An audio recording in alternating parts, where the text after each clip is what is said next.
Boa tarde, sejam todos muito bem-vindos. Inicialmente eu gostaria de fazer uma audiodescrição. Eu sou uma mulher branca de 32 anos, tenho os cabelos longos e pretos, estou vestindo uma blusa e um blazer pretos e no cenário atrás de mim há uma estante com livros, pois eu estou no meu escritório.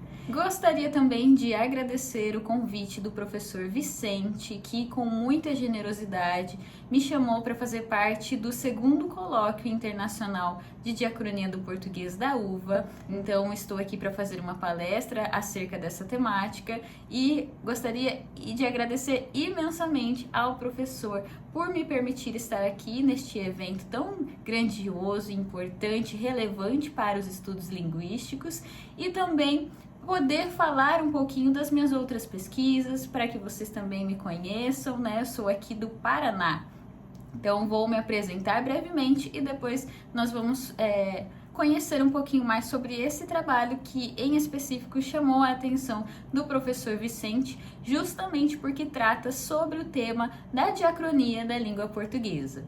Eu sou a professora Luana Vitoriano Gonçalves, sou formada pela UEM, então fiz letras, mestrado em linguística, doutorado em linguística na Universidade Estadual de Maringá. Atualmente eu faço pós-doutorado na área de estudos linguísticos também na Universidade Federal do Paraná, sob supervisão da professora doutora Maria Cleci Venturini. Faço parte do grupo de estudos Label, né, que trabalha mais na área da análise do discurso. E toda a minha pesquisa, né, desde a iniciação científica, quando eu comecei a entrar no mundo da pesquisa acadêmica, é em torno da análise do discurso, dos estudos do texto e do discurso, né? Não especificamente na área de diacronia, mas veja só como são as coisas, né? Como é importante a gente pesquisar um pouco de cada coisa dentro da área de letras, né? A gente se interessar, ter aí uma interdisciplinariedade, conhecer estudos na área de linguística, na área de literatura, né? Em todas as vertentes da nossa formação, que são as letras, né? Então, esse trabalho que eu vou apresentar para vocês hoje, essa palestra que eu vou oferecer para vocês hoje, ela é sobre um estudo específico que eu fiz no doutorado, né, em 2019, 2020, mais ou menos. E esse estudo foi referente a uma disciplina que eu estava fazendo na época, ministrada pelo professor Manuel Messias, quem também escreveu esse trabalho junto comigo, né, quem desenvolveu essa pesquisa junto comigo. E a partir dessa pesquisa que foi publicada e tudo mais, o professor Vicente conheceu o meu trabalho, conheceu também essa diacronia que eu demonstro ali, né, essas análises que eu demonstro ali no meu artigo científico, e eu pude estar aqui falando um pouquinho para que vocês conhecessem então essa vertente que eu trabalhei, né, mas cabe ressaltar que atualmente, né, eu trabalho na linha de análise do discurso, mas tenho aí alguns trabalhos, então, paralelos também que eu desenvolvo. Dentre eles, né, lá no doutorado, esse trabalho que eu apresento para vocês hoje, que eu trouxe com o título de Diacronia do Português, Fauna e Flora no Léxico Brasileiro. Né? E por que esse tema em específico dentro dos estudos diacrônicos? Porque eu trabalho desde a iniciação científica, mestrado, doutorado, agora no pós-doutorado também, com o sujeito indígena, né? E com a língua portuguesa, com a diversidade cultural, com todas essas questões culturais. Então eu quis trazer esse tema, que é o meu tema central ali das minhas pesquisas, né? Mas não apenas com a parte da análise do discurso, eu quis investigar dentro de uma outra linha teórica também, de uma outra vertente. e foi aí então que eu trouxe os estudos da lexicologia, né, os estudos diacrônicos, para fazer uma investigação dentro ainda desse grande tema, né, dessa grande questão que me move, que é a causa indígena, né, a diversidade cultural, a diversidade linguística e todas essas outras questões que estão em volta disso que eu menciono para vocês. Então vamos lá, eu vou mostrando alguns slides aqui para tentar ilustrar também todo esse material que nós desenvolvemos, as análises que nós fizemos, partindo inicialmente então de onde vem, né, esse nosso olhar. Então a gente traz aqui as ciências do léxico com esse olhar diacrônico, né? É um estudo muito rico que nos permite entender melhor a língua portuguesa, né? E isso por quê? Porque os estudos diacrônicos sobre o léxico, eles possibilitam compreender a complexa relação entre língua, cultura, história e memória. E isso é o que mais me chama a atenção nas ciências do léxico, né? Essa capacidade de nos fazer olhar para a história, para a memória, né? Através da língua, a gente conhecer todo esse processo que aconteceu e que acontece ainda na nossa sociedade, né? Que nos constitui enquanto povo brasileiro.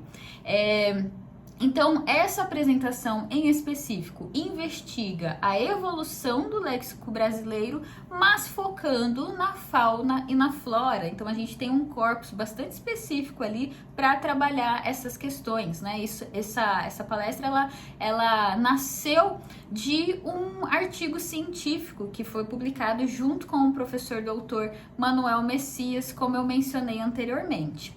Então, nessa palestra, a gente tem 3 momentos. O primeiro deles, a explanação teórica sobre as questões diacrônicas nos estudos do léxico. O segundo, origens do campo lexical relacionado à fauna e à flora. E o terceiro momento, que são as investigações dos modos como essas mudanças ou não linguísticas estão atreladas ao contexto social e cultural do nosso país. O nosso foco de estudos nessa investigação foram as ciências do léxico, que exploram a totalidade das unidades lexicais de uma língua, incluindo sua organização, sua história, seus usos e suas influências socioculturais. E aí a gente tem também as sub-áreas que compõem essa análise, né, que compõem essa investigação e que outras pesquisas podem partir desse mesmo ponto de partida, né, para poder desenvolver diversos trabalhos ali com diversos corpos. E aí a gente tem então a lexicologia teórica e a lexicologia prática, que investigam os detalhes da lexicografia, analisando a construção e a evolução dos dicionários, né? Então isso foi muito importante no desenvolvimento da nossa investigação como um todo. Aqui eu quis pontuar, né, para a gente sempre ter isso em mente, né, a importância dos dicionários. Então eu coloco aqui que é o registro lexical, né? E por que o registro lexical?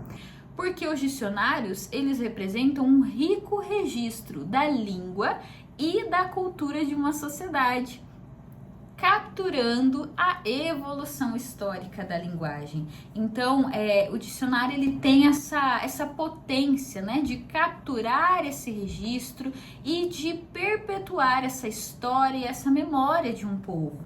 E, além disso, ele também funciona como um espelho da sociedade. Por quê? Porque as obras lexicográficas acompanham as mudanças sociais, tecnológicas, ideológicas, refletindo as transformações na nossa língua, não é mesmo? Para continuar, eu trago aqui 2 citações que fazem parte ali também da nossa investigação, que eu considero que dizem muito sobre esses estudos, né, sobre essa vertente que a gente está abordando aqui. E a primeira delas é a seguinte: a língua e a cultura de uma coletividade, bem como deve acompanhar a sociedade, mudando com o tempo, as correntes ideológicas e os avanços tecnológicos. Partindo daí, nós podemos entender a lexicografia diacrônica como uma viagem no tempo, né? Que vai nos permitir entender a evolução, as modificações semânticas e as origens das palavras. E por que a evolução? Porque a lexicografia diacrônica permite traçar a história da língua, não é mesmo? Observando a evolução, os usos e os desusos. Por que então a evolução? Porque a lexicografia ela nos permite traçar esse panorama histórico da língua, da cultura, da sociedade, né? Traçando esse horizonte, né? Nos permitindo olhar para de onde a gente veio, né? Como nós estamos e às vezes até como já são as novas formas que estão surgindo. Então, a gente consegue observar os usos e os desusos dos vocábulos, né? Então, por isso, essa evolução. E por que também as mudanças semânticas? Porque as obras lexicográficas históricas revelam as mudanças de significados, definições e usos dos verbetes ao longo do tempo. E por fim, que eu coloco aqui nessa viagem no tempo da lexicografia, né? São as origens das palavras. E aí nós temos a etimologia presente nos dicionários históricos, que desvenda as origens das palavras. Nós temos essas pistas, né? A partir dessa etimologia, a gente tem essas pistas culturais, né? Dessas mudanças, dessa evolução. Então, a gente consegue traçar essa linha do tempo para compreender melhor a nossa língua e a nossa sociedade. A partir disso, a gente vai para a ideia então de brasileirismos, que seria esse léxico singular que nós temos, né? E todas as influências de línguas indígenas que nós temos presentes no nosso vocabulário, né? E são muitas as influências das línguas indígenas que nós temos. E os brasileirismos, eles demonstram para nós a nossa diversidade enquanto povo brasileiro, demonstra também a nossa identidade linguística e, além disso, também demonstra esse reconhecimento que nós precisamos ter, né, em relação às nossas origens, né, às origens do povo brasileiro. Então, a gente traz esse termo, né, e a gente utiliza até as aspas ali dentro do nosso texto, né, do nosso artigo científico para brasileirismos. E por quê? Porque são palavras de línguas indígenas do Brasil, né? Então, a gente não deve entender os brasileirismos da mesma forma como a gente entende estrangeirismos, por exemplo, né? Então, por isso que esse termo a gente vai utilizar com as aspas no nosso artigo científico. Então, para a gente pensar na diversidade, nós precisamos resgatar, né, a importância da diversidade, de reconhecer a diversidade dentro do nosso país, né, essa nossa riqueza cultural e linguística. E os brasileirismos, eles englobam palavras e expressões que se diferenciam do português europeu, incluindo influências indígenas, também influências africanas e outras influências, né? Aqui no foco da minha palestra de hoje são essas influências indígenas, né? Então, por isso que eu mencionei anteriormente, também enfatizei as questões das línguas indígenas, né? Mas também temos essas outras influências que acabo de mencionar. Temos que pensar nessa identidade linguística, que é a presença de brasileirismos no léxico português e que reflete a história e a cultura do Brasil, criando uma identidade linguística única, né? E isso é muito bonito, né? Essa nossa identidade linguística que é portuguesa, né? Essa língua portuguesa, mas que ela traz várias influências de outras línguas que foram incorporadas aos nossos usos, né? E isso que reflete a nossa diversidade cultural, a nossa diversidade linguística. E também precisamos enfatizar esse reconhecimento, né? Então, o que seria essa questão do reconhecimento? Os usos lexicográficos sobre brasileirismos que visam valorizar o léxico e a cultura brasileira, reconhecendo reconhecendo a riqueza da língua portuguesa no Brasil. E aí nós vamos partir então para análise da evolução dos brasileirismos. E aqui a gente traz o caráter morfológico e o caráter semântico para a gente poder analisar esses termos, né, esses verbetes, esses vocábulos que nós selecionamos para essa pesquisa em específico. Então, no caráter morfológico, a gente tem a análise morfológica dos vocábulos. E aqui vocês podem ver os dicionários que foram selecionados para essa análise, como também os verbetes que nós escolhemos, que de origem indígena, né? Aipim, arara, bagre, jacaré e jiboia. E logo em seguida a gente tem a grafia de todos esses verbetes nesses dicionários que nós selecionamos para fazer essa análise, essa investigação diacrônica. Então, na análise morfológica, a gente vai ter todas essas características da análise dos vocábulos, incluindo radical, vogal temática, afixos, que revela a estrutura e a formação das palavras, né? Assim como nós já praticamos nas análises desse caráter, né? Dessa linha de pesquisa. E nós temos também as análises semânticas, que vão contemplar a análise da exploração das mudanças dos significados, as definições, os usos dos vocábulos ao longo do tempo e vão considerando todas essas expressões, todas essas novas construções. Aqui eu faço uma demonstração para vocês das tabelas que nós criamos para demonstrar a análise morfológica desses vocábulos nominais, como também desses outros vocábulos derivados dessas palavras, desses vocábulos anteriores que eu mostrei na primeira tabela. Então, vocês conseguem perceber essa análise linguística mais detalhada, né? Essa análise morfológica. E no nosso artigo científico existem outras tabelas mais minuciosas também, com outras práticas analíticas, morfológicas e semânticas. Certo? Essa análise, ela vai estar mais esmiuçada, né, para quem tiver curiosidade, para quem quiser ver o estudo como um todo, no artigo científico, né? Depois eu até deixo o link para vocês ou mostro aqui no final da palestra para que vocês possam acessar essa investigação, que foi a investigação, inclusive, que o professor Vicente, que chamou a atenção do professor Vicente e trouxe aqui o meu trabalho para que a gente pudesse apresentar, conversar sobre isso agora na palestra, posteriormente, caso vocês tenham dúvidas também. Aqui eu trago para vocês as mudanças, né? Eu coloco entre parênteses ali, né, as não mudanças, porque a gente parte do pressuposto que nós vamos analisar ainda, né, para depois afirmar se tem mudanças ou se não tem mudanças. Então, por isso que temos ali entre parênteses. Então, o nosso corpus foram esses 5 vocábulos de origem indígena, né, que eu vou mencionar aqui para vocês. Aipim, arara, bagre, jacaré e jiboia. E eles demonstraram uma grande estabilidade morfológica, né? Veja só que interessante, essa estabilidade morfológica. Mas aí a gente teve algumas questões de mudanças semânticas com o passar do tempo. E aqui eu trago para vocês uma breve explicação dessas mudanças morfológicas que a gente encontrou nesses verbetes que foram analisados.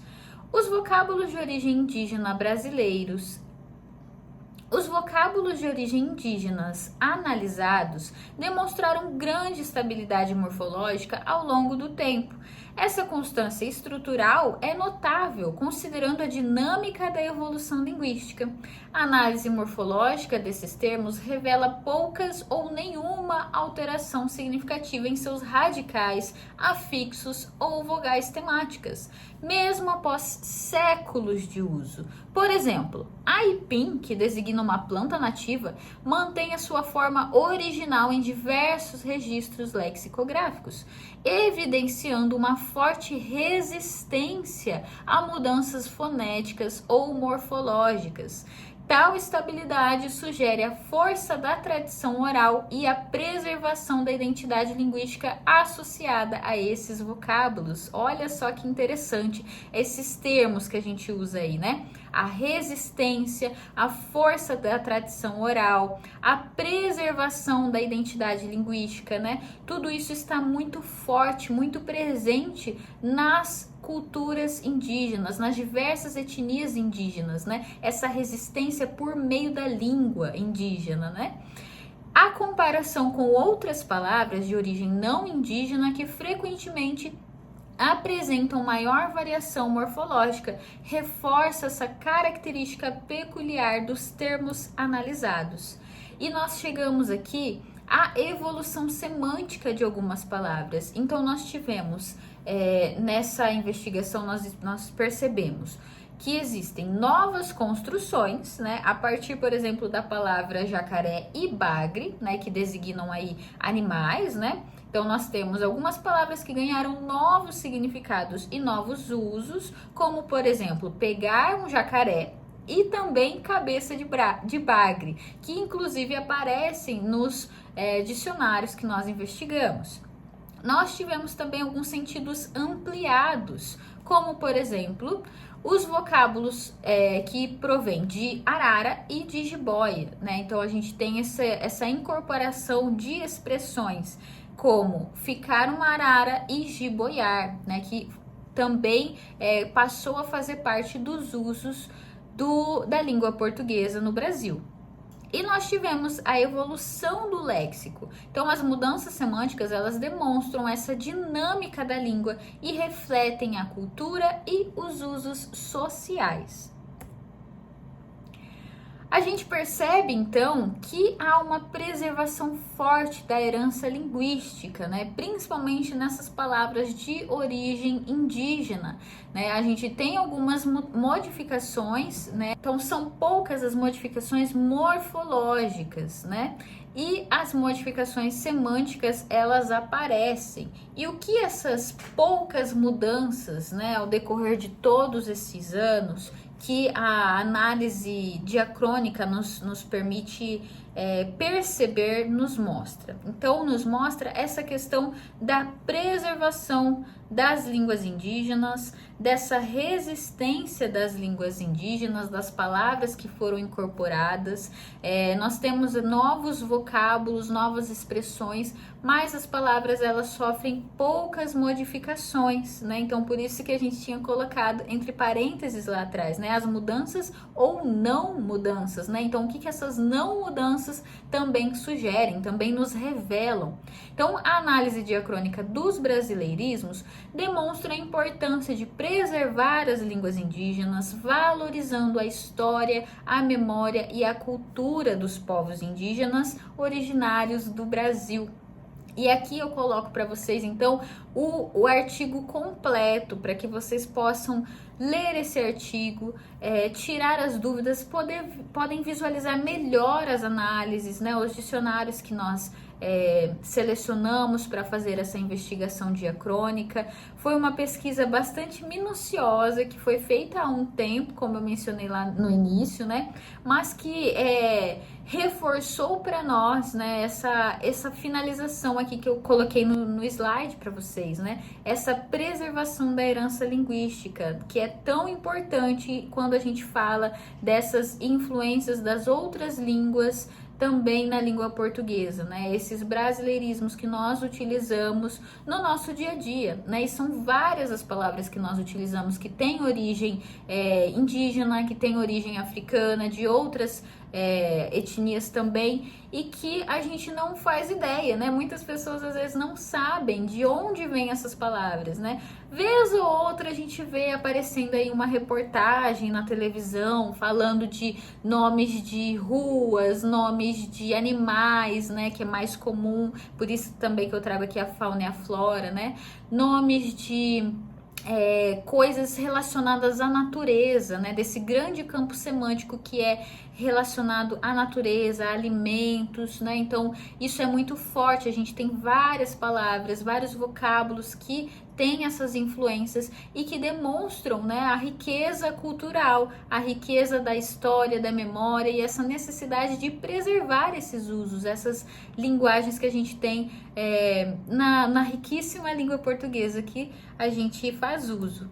Então eu convido vocês também para conhecer alguns dos livros que eu publiquei, né? Esses 2 livros eu publiquei nesse ano, então é com muita felicidade que eu estou ainda no processo de divulgação desses livros. Então, esse aqui que estou mostrando para vocês, né? O Manual de Redação para o Vestibular dos Povos Indígenas no Paraná, né? É algo pelo qual eu venho lutando há um tempo já, né? Desde as minhas pesquisas de mestrado e doutorado, que é fornecer uma maior visibilidade para os indígenas no ensino superior. Então, além de dar visibilidade, tentar levar a equidade para essa população, para que eles possam ingressar no ensino superior, né? Conquistar os seus diplomas, atuar nas diversas profissões que eles desejarem, né? Então, esse material aqui é um material que traz análises, traz práticas textuais, traz diversas coisas sobre todos os vestibulares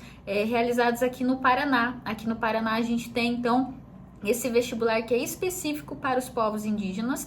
Outros estados do Brasil também já têm essa agenda aí, né, de vestibular específico para os povos indígenas, mas não há, assim, materiais que sejam específicos para os estudantes indígenas para se prepararem para o vestibular. Então, esse livro que eu preparei aqui foi especificamente para isso. Ele é gratuito e está disponível na editora Pedro e João. Então, qualquer pessoa pode baixar, né? Pode indicar, pode passar para as demais pessoas, né?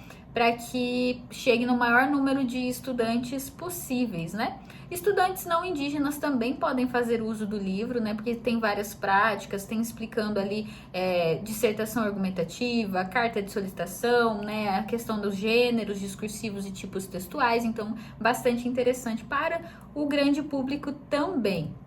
E esse livro aqui, que eu me aventurei a escrever esse ano, que é um livro na área de literatura, né? Aqui eu escrevi contos, e o título é Dias Comuns, Reencontros e Cenas, onde eu trago aqui personagens e vivências que são dos dias comuns, né? De dias que a gente vive, que a gente pode se reconhecer, que a gente pode se identificar com as histórias, com os personagens. E esse livro aqui, ele está disponível para compra no site da Pedro e João Editores e também no Kindle na Amazon, né? Então fica o convite para vocês conhecerem esses meus 2 livros. Eu agradeço enormemente esse espaço, né? Poder estar aqui, poder me apresentar, poder apresentar rapidamente essa palestra aqui sobre esse trabalho que eu desenvolvi com o professor Manuel, que não pôde fazer essa palestra comigo, mas que me ajudou a desenvolver esse trabalho, né? Agradeço por poder mostrar aqui para vocês esses livros que eu escrevi nesse ano, né? Tem outros trabalhos que eu já desenvolvi ao longo aí da minha carreira, então convido vocês também a procurarem no meu currículo, ali vai ter links, né? Vai ter os títulos dos trabalhos, então seria uma honra, né, que vocês conhecessem um pouco mais sobre mim, sobre o meu trabalho. E eu fico à disposição para solucionar dúvidas, né, para bater um papo, para conversar sobre a temática que eu apresentei aqui, temática sobre a qual foi essa palestra e sobre as demais temáticas que vocês acharem pertinentes na área de linguística, na área de literatura. Como eu disse, né, eu gosto de permear as mais diversas áreas de letras, né? Porque é a nossa formação. Então, quando a gente se forma lá na graduação, a gente passa por tantos campos teóricos, né? Por tantas áreas de concentração, linhas de pesquisa, e às vezes a gente estuda muito sobre uma, mas tem aquela outra área pela qual você tem uma afinidade, né, que você gostaria de estudar um pouco mais, que você gostaria de entender um pouco melhor. Então, eu incentivo, né, os estudantes, os pesquisadores que se aventurem, né, também em outras áreas, em conhecer outras áreas, em falar sobre essas outras áreas, porque afinal nós somos da área de letras, né? Então tudo isso nos constitui enquanto professores, enquanto pesquisadores. Então fica esse o meu incentivo para vocês também, né? Que conheçam outros trabalhos, né? Tanto na área de diacronia, mas também em outras áreas. Meu muito obrigada, professor Vicente, a todos que assistiram essa palestra e até mais, até uma próxima oportunidade. Obrigada!